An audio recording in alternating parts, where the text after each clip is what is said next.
আসসালামু আলাইকুম ওরহমতুল্লাহি তাআলা ওয়া বারাকাতুহু ওয়া মাগফিরাহ।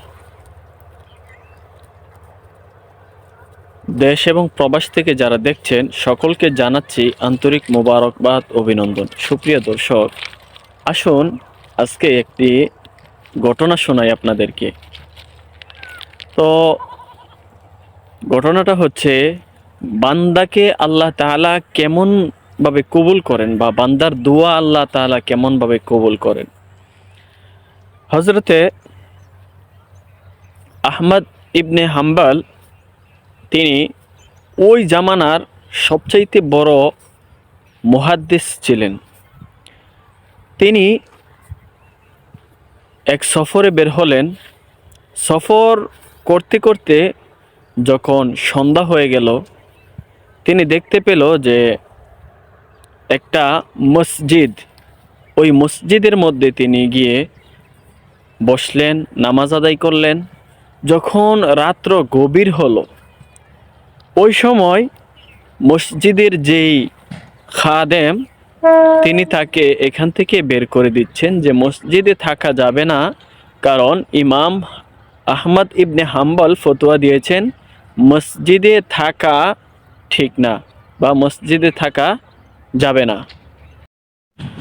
তখন আহমদ ইবনে হাম্বল তিনি মসজিদ থেকে বের হয়ে সামনের দিকে তাকিয়ে দেখতে পাচ্ছেন যে একটি রেস্টুরেন্ট দেখা যায়। ওই রেস্টুরেন্টের মধ্যে তিনি ঢুকলেন। যাওয়ার পর একজনকে জিজ্ঞেস করতেছেন যে আমি আপনাদের এখানে আজকে রাতটা থাকতে পারবো?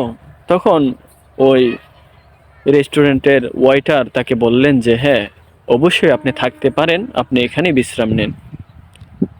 এমতো অবস্থায় আহমদ ইবনে হাম্বল তিনি দেখতে পাচ্ছেন যে যেই লোকটা রেস্টুরেন্টের মধ্যে রুটি বানাচ্ছে, ওই লোকটা রুটি বানাচ্ছে আর মনে মনে পড়তেছে আস্তাগফিরুল্লাহ, আস্তাগফিরুল্লাহ, আস্তাগফিরুল্লাহ।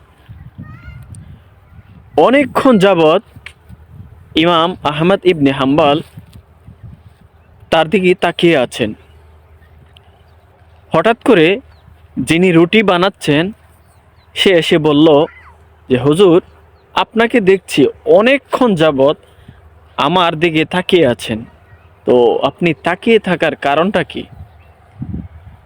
আপনি যে আমার দিকে তাকিয়ে আছেন, এই তাকিয়ে থাকার কারণটা কি? তখন আহমদ ইবনে হাম্বল বলতেছেন যে আমি তোমার দিকে কেন তাকাইছি, আমি যখন থেকে রেস্টুরেন্টে ঢুকলাম তখন থেকে দেখতেছি যে তুমি মনে মনে আস্তাগফিরুল্লাহ, আস্তাগফিরুল্লাহ, আস্তাগফিরুল্লাহ পড়তেছো। তার কারণটা কি? তখন ওই রুটি বানানেওয়ালা লোকটা বলতেছে যে আমি আস্তাগফিরুল্লাহ এই কারণে পড়ি যে আমি যখন আল্লাহর কাছে কোনো কিছু আরজি করি, যতক্ষণ পর্যন্ত আল্লাহ আমার এই আরজি কবুল না করেছেন ততক্ষণ পর্যন্ত আমি আস্তাগফিরুল্লাহ পড়তে থাকি। তখন ইমাম আহমদ ইবনে হাম্বল তাকে জিজ্ঞেস করলেন যে তুমি এখন কি আরজি করেছ? তখন ওই রুটি বানানেওয়ালা লোকটা বলতেছে যে আমি আল্লাহর দরবারে এই আরজি পেশ করেছি যে বর্তমান জামানার সবচাইতে বড় মুহাদ্দিস, তিনার নাম হলো আহমদ ইবনে হাম্বল, তিনার সঙ্গে যেন আমি দেখা করতে পারি। তখন ইমাম আহমদ ইবনে হাম্বল তাকে ডাক দিয়ে বলতেছে আল্লাহ রাব্বুল আলামিন তোমাকে কবুল করে নিয়েছেন, আল্লাহ তোমার এই আরজিকে কবুল করে নিয়েছেন। কেমনভাবে কবুল করলেন?